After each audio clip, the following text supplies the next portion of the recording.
روبی کی ماں کا پتہ نہ ملے تو پنڈی کے آرے بازار میں ایک ڈاکٹر سے رابطہ قائم کرنا۔ اس ڈاکٹر کا فون نمبر رابعہ کے پاس ہے کیونکہ اس کے گھر سے میں نے رابعہ کو فون کیا تھا اور رابعہ سے کہا تھا کہ مجھے فون کر لے۔ اس ڈاکٹر کی ماں روبی کی ماں کو جانتی ہے، شاید اسے بھی کچھ علم ہو۔ میرے خیال میں اتنا کافی ہے۔ محسن نے تائید میں سر ہلایا۔ ایک نوٹ بک نکال کے اس نے کچھ باتیں نوٹ کر لی تھیں۔ تو خط میں لکھے گا نہیں کہ اغوا کنندہ کون ہے؟ تو ان کو پہچانتا ہے یا نہیں؟ لکھنے کو میں دلاور کا نام بھی لکھ سکتا ہوں، میں نے کہا، لیکن اس کا فائدہ کوئی نہیں۔ وہ ثابت کر دے گا کہ یہ جھوٹ ہے۔ میں رحمت کباڑی کا نام لکھوں گا، باقی کے متعلق کہوں گا کہ میں نہیں جانتا۔ ابھی جب تو گاڑی خرید کر لوٹے گا ایک کیمرہ بھی لیتے آنا، میں رحمت کی آخری تصویر بھی اتار لوں گا، اس طرح کہ صرف چہرہ آئے۔ یہ تصویر میں حد کے ساتھ ارسال کر دوں گا، معلوم یہ ہوگا کہ پرانی تصویر ہے اور کہیں سے پھاڑی گئی ہے۔ اسے عدالت میں پیش کر دینا اور کسی طرح اس لاش کی بازیابی کے کیس سے ملا دینا۔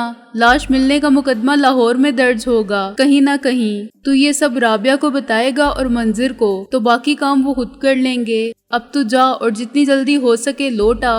محسن کے جانے کے بعد فقیر نے پھر واویلا کیا، ارے ہم کو بھی جانے دے ظالم، کس جرم میں قید کر رکھا ہے یہاں؟ ہمارا دھندا غارت کر دیا، خدا تجھے غارت کرے۔ ہم درویش الو کے پٹھے، میں نے اس کی ایک کوٹ جہاں پر رسید کیا۔ مفت خورے ہٹا کنڈا مشٹنڈا ہو کے بھیک مانگتا ہے، درویش کہتا ہے خود کو اور جیب میں 27,000 روپے لیے پھرتا ہے۔ بے وقوف بناتا پھرتا ہے کہ روٹی کھانے کو پیسہ نہیں۔ میرے پاس وقت نہیں ورنہ تجھے خرکاروں کے ہاتھ بیچ دیتا اور وہ تجھے محنت کرنا سکھا دیتے، لیکن اب تیری آواز نکلی تو یہ سب مال حرام ضبط کر لوں گا اور تیری نظروں کے سامنے جلا کے راکھ کر دوں گا، قتل کر کے لاش یہیں چھوڑ جاؤں گا۔ فقیر کی حالت ابتر ہو گئی، وہ کونے میں دبک کر بیٹھ گیا۔ اس نے دیکھ لیا تھا کہ ایک لات مار کے میں رحمت جیسے شخص کو قتل کر چکا ہوں، میرے جیسے قاتل سے کیا بعید کہ دوسری لات مار کے اسے بھی فنا کر دوں۔ وہ اتنا خوفزدہ ہو گیا تھا کہ مجھے اس کی طرف سے کوئی خطرہ نہیں رہا۔ پھر میں نے ٹرک ڈرائیور سے بات کی اور اسے اپنے پروگرام سے آگاہ کیا۔ وہ خاموشی سے سنتا رہا۔ اندازہ اسے بھی ہو گیا کہ ہم گاویں ماچھی اور رحمت کباڑی کے حریف ہیں تو کمزور کیسے ہو سکتے ہیں؟ شیر کا مقابلہ سوا شیر ہی کر سکتا ہے۔ وہ مجھ سے اتفاق نہ کرتا تو کیا کرتا؟ اس کے دشمن بھی وہی تھے جو ہمارے دشمن تھے، چنانچہ ہم متحد ہو سکتے تھے، اور یہ اتحاد اس کے لیے اور اس کے خاندان کے لیے سلامتی کی تھوڑی بہت ضمانت ضرور فراہم کرتا تھا۔ 1 بجے تک میں انتظار میں سگریٹ پھونکتا رہا، بار بار اخبار دیکھتا رہا اور اپنے خیالات کے گرداب میں غوطہ زن رہا۔ مستقبل انتہائی غیر یقینی ہو گیا تھا۔ رابعہ رگے جان سے بھی قریب تر تھی اور ہر لمحہ میرے تصور میں اس پہلے دن کی طرح زندہ تھی جب وہ جیل میں مجھ سے ملنے آئی تھی، نیلی ساڑی پر زرد پھول کھلائے، لیکن وہ گھر بے یقینی کی دھن میں کھو گیا تھا جہاں مجھے اور اس کو اپنے خوابوں کی دنیا بسانی تھی۔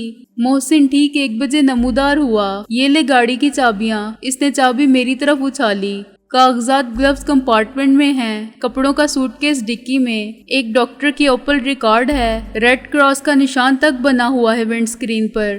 کراچی تک کسی قسم کی تکلیف نہیں دے گی، لیکن ایک مسئلہ اور پیدا ہو گیا ہے۔ شہر میں جگہ جگہ پوسٹر لگے ہوئے ہیں، معلوم ہوتا ہے تو کوئی انتخابی امیدوار ہے۔ اس نے جیب سے ایک پوسٹر نکالا۔ یہ تقریباً 7 انچ چوڑا اور 10 انچ لمبا پوسٹر تھا۔ اس میں میری تصویر بہت نمایاں تھی، وہی سامنے کا پوسٹ جو اخبار میں تھا، لیکن اس کے اوپر لکھا ہوا تھا تلاش گمشدہ اور نیچے انتہائی مضحکہ خیز عبارت تھی۔ اس میں لکھا تھا، سکندر بخت ولد وزیرخان مرحوم 13 نومبر کی شب سے لاپتہ ہے۔ اگر وہ خود پڑھے تو واپس آ جائے، اسے کچھ نہیں کہا جائے گا اور اس کی ہر بات مان لی جائے گی۔ اس کی جدائی میں انکل رضوی اور اس کی بہن شہلا کی حالت خراب ہے۔ اس کا نام پتہ بتانے والے یا اسے لانے والے کو شکریہ کے ساتھ 10,000 روپے پیش کیے جائیں گے۔ قریبی پولیس اسٹیشن یا براہ راست ضامن رضوی SSP لاہور سے آفس یا گھر میں اور رابعہ کاری ایڈوکیٹ سے فون پر رابطہ قائم کریں۔ اس کے بعد ایک طرف انکل رضوی کے دونوں نمبر تھے اور دوسری جانب رابعہ کاری ایڈوکیٹ کے نام کے نیچے اس کے آفس کا فون نمبر تھا۔ تاریخ وہی تھی جب میں اغوا کیا گیا تھا۔ یہ دلاور اینڈ کمپنی کا کمینہ پن ہے، محسن نے کہا۔ ایک تیر سے کئی شکار کیے ہیں انہوں نے۔ 10,000 کے انعام کا اعلان کر کے پبلک کو تیرے پیچھے لگا دیا ہے۔ براہ راست لاہور کے SP اور ایک خاتون وکیل کا ایک اشتہاری مجرم سے تعلق ثابت کر کے ان کی پوزیشن خراب کر دی ہے اور تجھے اس حلیے میں اور اس شکل کے ساتھ دنیا کو منہ دکھانے کے قابل نہیں چھوڑا ہے۔ اغوا کی رپورٹ تک جھوٹی سمجھی جائے گی اور اب تک جن لوگوں نے اخبار میں میرا خوبصورت چہرہ نہیں دیکھا ہوگا وہ اشتہار میں دیوار پر ملاحظہ فرمائیں گے، میں نے کہا، اور تھانے گئے تو 10,000 ان کو ضرور ملیں گے۔ پولیس کہے گی کہ آپ نے مفرور مجرم پکڑ لیا، اس بہادری کے کارنامے پر انعام قبول فرمائیے۔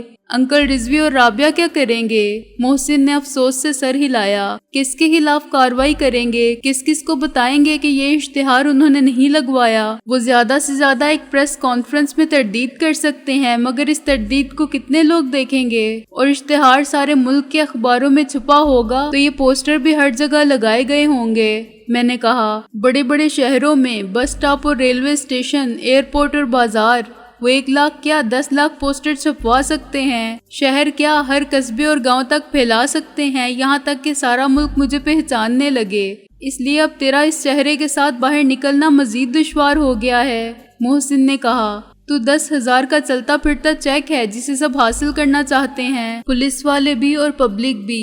ابھی تو یہ خطرہ مول لینا ہی پڑے گا۔ میں نے کہا، میں نکلی داڑھی اور مونچھیں لگانے سے رہا، تو اپنا ہیئر سٹائل بدل دے اور بالوں کا رنگ تبدیل کروا لے۔ محسن نے کہا، کراچی پہنچنے کے بعد شیو چھوڑ دینا، 1 مہینے میں داڑھی مونچھوں کی فصل خاصی بڑھ جائے گی اور تو خود بھی اپنے آپ کو نہیں پہچان سکے گا، اور اگر راستے میں پکڑا گیا تو کیا ہوگا؟ میں نے کہا، ممکن ہے پولیس نے ناکہ بندی کی ہو، اپنی ڈاکیے کی وردی پر سے ڈاک کھانے والوں کا مونوگرام ہٹا دے، تیرے اور ٹرک ڈرائیور کے قد میں معمولی سا فرق ہے۔ محسن نے کہا، لیکن ہاکی وردی میں وہ شوفر لگے گا، تو معزز آدمی کی طرح پیچھے بیٹھنا، پیچھے کے شیشے ڈارک ہیں، اس لیے جب تک کوئی اندر منہ نہ ڈالے یا تو منہ باہر نہ نکالے کسی کو کچھ نظر نہیں آ سکتا۔ تو ایک ڈاکٹر کی کار میں سفر کر رہا ہے اور آگے ریڈ کراس کا نشان بھی چسپاں ہے، اس لیے کوئی زیادہ تردد نہیں کرے گا اور تو محفوظ رہے گا۔ مشکل یہ ہے کہ تیرا ہمسفر بھی ڈاکٹر نہیں لگتا، ورنہ تو زیادہ موزوں شوفر ہوتا۔ محسن کے لائے ہوئے کپڑوں میں سے قمیض اور پتلون پہننے کے بعد میں نے ڈرائیور کو سمجھایا کہ اس کا حلیہ بدل کر سفر کرنا خود اس کے مفاد میں ہے۔ گامے ماچھی کا کوئی مخبر اسے تلاش نہیں کر سکے گا۔ ڈاکیے کے بیگ میں سے ریوالور نکال کر میں نے اپنی جیب میں رکھ لیا تو محسن نے مجھے فرینچ میں مطلع کیا کہ اس نے اپنا ریوالور گاڑی کے گلوز کمپارٹمنٹ میں کاغذ کے نیچے رکھ دیا ہے کہ خدا نہ خواستہ ایک نہ رہے تو دوسرا کام آئے۔ جب وہ ڈرائیور کو ہمراہ لے کر نکل گیا تو میں فقیر کی طرف متوجہ ہوا جو ہماری ساری کارروائی سے سخت حیران و پریشان بیٹھا تھا۔ ہم نے نصف شب کو اس کی حلوت میں خلل ڈالا تھا اور اب تک ایک قتل کر چکے تھے، اس کا مال چھین کر واپس کر چکے تھے اور پھر چھین کر ضبط کر چکے تھے، اس کے 2 جھانپڑ مار چکے تھے، اس کے پراٹھے حلوے کا ناشتہ بند کر چکے تھے اور اس کو دھندے پر جانے سے روک چکے تھے۔ ہم نے اس کے سامنے حلیہ بدلا تھا، اردو پنجابی کے علاوہ انگریزی میں اور کبھی فرانسیسی میں گفتگو کرتے رہے تھے جو اس کی ہاک سمجھ میں نہیں آئی تھی، اور اب ہماری روانگی کا وقت آیا تھا تو اس کا یہ اندیشہ بڑھنے لگا تھا کہ ہم اس کے 27,000 روپے ہرگز واپس نہیں کریں گے، بلکہ عین ممکن ہے جاتے جاتے اسے بھی رحمت کے ساتھ ہی لٹا جائیں تاکہ گواہ کوئی نہ ہو۔ فقیر سائیں، میں نے کہا، اب ہم چلتے ہیں، ہماری وجہ سے آپ کو بہت تکلیف ہوئی۔ ارے تکلیف کو مارو گولی، وہ چلایا، میرا پیسہ تو دے جاؤ ظالموں، تکلیف کے بجائے ہم تمہیں نہ گولی مار دیں۔ میں نے کہا، دونوں لاشیں پولیس اٹھائے گی۔ یکلخت اس کا حوصلہ جواب دے گیا، وہ دھاڑے مار مار کے رونے لگا، ہمیں گالیاں دینے لگا، تم خونی اور قاتل ہو، ڈاکو ہو۔ پھر اس نے اچانک میرے پاؤں پکڑ لیے۔ دیکھو میں کسی سے کچھ نہیں کہوں گا، میں نے تمہارا کچھ نہیں بگاڑا ہے، مجھ پر رحم کرو خدا کے لیے۔ مجھے بے اختیار ہنسی آئی، اپنے پیر چھڑا کے میں نے اس کی کپڑے میں لپیٹی ہوئی رقم نکالی۔ یہ لو اپنا پیسہ۔ وہ چپ ہو کے ایک دم اٹھا، میں نے ایک قدم پیچھے ہو کے ہاتھ پشت کی جانب کر لیے، اس کا چہرہ لٹک گیا۔ یہ سب رقم اگر میں نہ دینا چاہوں تو تم مجھ سے چھین نہیں سکتے، میں نے کہا، اور اگر میں شریف آدمی نہ ہوتا تو تمہیں بھی گولی مار کے چل پڑتا، لیکن میں تمہارے وعدے پر اعتبار کر رہا ہوں کہ تم کسی کے سامنے کچھ نہیں کہو گے۔ قسم خدا کی کچھ نہیں کہوں گا، وہ ہاتھ جوڑ کے بولا، کبھی نام تک نہیں لوں گا، ادھر لوٹ کر بھی نہیں آؤں گا، ہاں دوبارہ ادھر مت آنا۔ میں نے رقم آگے بڑھائی لیکن جیسے ہی اس کا ہاتھ بڑھا پھر پیچھے کر لی۔ ایک شرط اور ہے، میں تمہارا یہ شاہانہ لباس خریدنا چاہتا ہوں 27,220 روپے میں، بولو منظور ہے؟ کیا یہ تمہیں دے دوں؟ وہ بھونچکا رہ گیا۔ محسن نے اندر آ کے کہا مارا، یہ چمٹا بھی اور کشکول بھی۔ میں نے کہا 27,220 روپے میں اچھا سودا ہے، لیکن میں کیا پہنوں گا؟ وہ مری ہوئی آواز میں بولا۔ ایسے ہی رہوں گا کیا؟ تمہاری مرضی، میں نے کہا۔ منظور نہیں تو میں چلتا ہوں، کسی دوسرے فقیر سے بات کرتا ہوں۔ اس نے دوسرے کمرے میں جا کر وہاں سے کپڑے اچھال دیے جن میں منکوں کی مالا بھی شامل تھی۔ میں نے اس کے نوٹوں کی گڈی اس کی طرف اچھال دی۔ اللہ کے نام پر ایک جوڑا نہ صحیح، ایک چادر تولیا کچھ تو دیتے جاؤ۔ وہ نوٹ سینے سے لگا کے بولا، میں باہر کیسے جاؤں گا؟ اس لاش کے کپڑے ہی دے دو۔ نہیں، یہی تو ہم چاہتے ہیں کہ تم فی الحال باہر نہ نکلو۔ میں نے کہا، شام تک تمہاری چیخ پکار پر متوجہ ہو کے کوئی ضرور آ جائے گا، اس سے مانگ لینا جو مانگنا ہوگا، ورنہ نکل جانا اسی کلندرانہ شان سے۔ نگاہ فکر میں شان سکندری کیا ہے؟ محسن نے ارشاد کیا۔ اس نے اندازہ کر لیا کہ ہم اس کی ایک نہیں سنیں گے۔ سینے پر صبر کی سل رکھ کر وہ ایک کونے میں دبک گیا۔ میں نے اور محسن نے رحمت کباڑی کی لاش اٹھائی اور باہر لے جا کر گاڑی کی ڈکی میں بند کر دی۔ 10 منٹ میں ہم اس جگہ سے 3 میل دور جا چکے تھے۔ ہلکے نیلے رنگ کی ڈیولیکس ماڈل اوپل کا انجن 1900 سی سی کا تھا اور بے حد طاقتور اور خاموش تھا۔ اب ایک آخری کام، میں نے محسن سے کہا جو میرے ساتھ پیچھے بیٹھا تھا۔ سب سے پہلا کام ہے یہ پاپی پیٹ بھرنا۔ محسن نے پیٹ کو ڈرم کی طرح بجایا۔ دیکھ کیسے خالی برتن جیسی آواز آ رہی ہے۔ اچھا، اس کے بعد مجھے دلاور کو ایک گفٹ پارسل بھیجنا ہے، میں نے کہا۔ اس بار اس نے مجھے کریٹ میں پیک کر کے عدم آباد کی جانب روانہ کیا تھا، لیکن میں لوٹ آیا تھا۔ یہ اسی کے جواب میں ہے۔ مجھے ایک تابوت چاہیے۔ تابوت کہیں ریڈی میڈ نہیں ملتے، محسن بولا، اور اتنے کم وقت میں بنوائے بھی نہیں جا سکتے۔ لوہے کا صندوق بھی تابوت کا کام دے سکتا ہے، میں نے کہا۔ کھانا ایک رسمی کارروائی تھا۔ محسن نے مال پر ایک ریسٹورنٹ سے نصف درجن لنچ باکس خریدے۔ ان میں سے 3 ہم نے ختم کر دیے، باقی زیادہ راہ کے طور پر محفوظ کر لیے۔ پھر میں گاڑی لے کر دلاور کے گھر کی جانب روانہ ہو گیا اور اس کے گیٹ سے 2 فرلانگ کے فاصلے پر رک کر انتظار کرنے لگا۔ ڈرائیور نچلی سطح کا آدمی تھا، چنانچہ دلاور کے نام سے بھی واقف نہ تھا۔ اس نے ایک بار پوچھا کہ ہم کس کا انتظار کر رہے ہیں، اور میں نے جواب دیا کہ خاموشی سے سب دیکھو اور غیر ضروری سوال مت کرو۔ محسن 1.25 گھنٹے بعد نمودار ہوا۔ سڑک کے دوسرے کنارے پر ریڑا روک کے اس نے موٹی چادر کا تقریباً 5 فٹ لمبا اور اس سے نصف اونچائی کا اور چوڑائی کا صندوق اتارا۔ جب ریڑی والا کرایہ لے کر چلا گیا تو محسن اور میں صندوق کو دونوں جانب کے کنڈوں سے اٹھا کر گاڑی کے پیچھے لائے۔ مناسب موقع دیکھ کر میں نے ڈکی کھولی اور محسن نے صندوق کا ڈھکنا اٹھایا۔ پلک جھپکتے میں رحمت کباڑی کی لاش صندوق میں جا گری۔ اسے ہم نے بڑی پھرتی سے اور خاصی بے دردی سے صندوق کے اندر فٹ کیا۔ محسن نے اس کی دونوں کنڈیوں کو دبا کے بند کیا اور دونوں میں تالے ڈال دیے۔ پھر اس نے جیب سے مارکر نکالا اور صندوق کی بے داغ چادر پر لکھا، رانجے کی طرف سے۔ میں گاڑی لے کر واپس گیا۔ 1 فرلانگ کے بعد مجھے دوسرا ریڑا ملا جسے میں نے پیچھے بھیج دیا۔ سڑک کے کنارے ایک صاحب صندوق لیے کھڑے ہیں۔ میں نے یوں کہا جیسے میرا ان صاحب سے کوئی تعلق نہیں اور شاید انہوں نے مجھ سے درخواست کی تھی کہ کوئی ریڑا نظر آئے تو بھیج دوں۔ گھڑی دیکھ کر میں 10 منٹ بعد پھر لوٹا اور محسن کو تیز قدموں سے آتے دیکھا۔ ویری گڈ، ریڑے والا صندوق لے گیا، محسن نے بیٹھتے ہوئے کہا۔ میں نے اسے 25 روپے دیے۔ شک تو نہیں ہوا اسے، میں نے کہا اور گاڑی واپس کی۔ ہم دلاور کے گھر سے دور ہونے لگے۔ نہیں ہوش ہو گیا اتنا کرایہ ملنے پر، میں نے کہا۔ بیگم صاحبہ سے کہہ دینا کہ صاحب نے بھیجا ہے، محسن بولا۔ پبلک ٹیلی فون کا پہلا سائن نظر آتے ہی میں نے گاڑی رکوائی اور محسن کو گاڑی میں چھوڑ کر نیچے اتر آیا۔ میں نے MWD کمپلیکس کا نمبر ملایا۔ حسب توقع ریسیور اس کے PA نے اٹھایا۔ کون صاحب ہیں آپ؟ وہ بولا۔ میں نے خدا کا شکر ادا کیا کہ دکاندار میری طرف متوجہ نہیں ہوا۔ رحمت کباڑی، میں نے کہا۔ خاموشی کا ایک مختصر سا وقفہ آیا، پھر دلاور نے ہیلو کہا۔ چودھری صاحب، میں نے کہا، تحفہ آپ کے گھر پہنچ گیا ہے، میں نے وعدہ کیا تھا نا۔ سکندر، بہت جلد تم یہ مذاق وغیرہ سب بھول جاؤ گے، دلاور نے غرا کے کہا۔ مجھے خوشخبری بھی سنانی تھی، میں نے کہا۔ جو ٹرک مال لے کر کراچی جا رہا تھا اسے فرشتے لے گئے۔ یہ کیا بکواس ہے؟ چودھری دلاور کے لہجے میں پہلی بار مجھے گھبراہٹ محسوس ہوئی۔ حساب کچھ برابر ہو رہا ہے چودھری صاحب، میں نے کہا، اور آئندہ بھی ہوتا رہے گا انشاءاللہ۔ میں نے ریسیور نیچے رکھ دیا اور پیسے دے کر دکان سے نکل آیا۔ دوسرا فون 10 منٹ بعد دوسری جگہ سے محسن نے کیا اور بہت خوش لوٹا۔ کوئی بہت فرش شناس یا لالچی افسر بیٹھا تھا، محسن نے کہا۔ میں نے دلاور کا پتہ بتایا اور کہا کہ وہاں قتل ہو گیا ہے اور لاش کو صندوق میں ڈال کے ٹھکانے لگانے کا بندوبست ہو رہا ہے۔ میں ان کا پڑوسی ہوں لیکن اپنا نام نہیں بتا سکتا۔ اس نے کہا کہ ہم 10 منٹ میں پہنچتے ہیں۔ کمال میری اداکاری کا تھا جس نے اسے قائل کیا۔ میرا خیال ہے دلاور نے بھی گھر فون کیا ہوگا، میں نے کہا، اور اسے معلوم ہوگا کہ ریڑے والا اس کا نام لے کر ایک صندوق چھوڑ گیا ہے جو مکفل ہے، تو وہ بھی گھر کی طرف دوڑے گا۔